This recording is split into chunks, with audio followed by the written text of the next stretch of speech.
In today's video, I'm going to teach you how to select all clips in CapCut.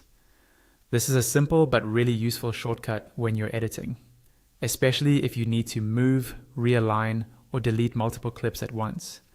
Instead of adjusting each clip one by one, you'll be able to handle them all together in just a few clicks.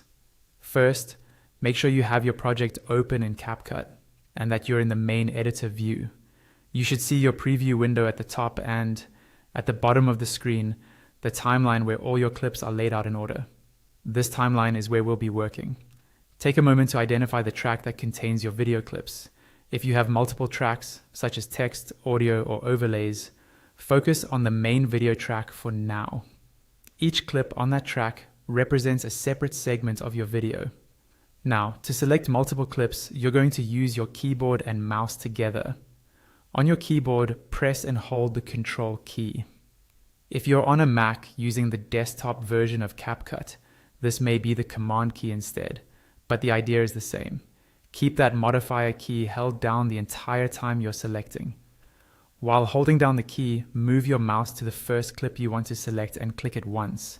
You should see a highlighted border appear around that clip. This border is your visual confirmation that the clip is selected.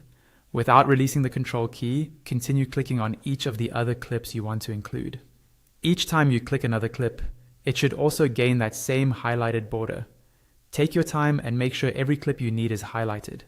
If you accidentally click the wrong one, you can usually click it again, still holding the key, to deselect it. Once all the clips you want are highlighted, you can let go of the Control key. At this point, all the selected clips are grouped for your next action. You can click and drag any one of the selected clips along the timeline, and all of them will move together while keeping their spacing. This is perfect if you need to shift a whole sequence forward or backward. You can also press the delete key to remove all selected clips at once, which is much faster than deleting them individually. And that's it. You've now learned how to select all your clips in CapCut, so you can edit more quickly and efficiently.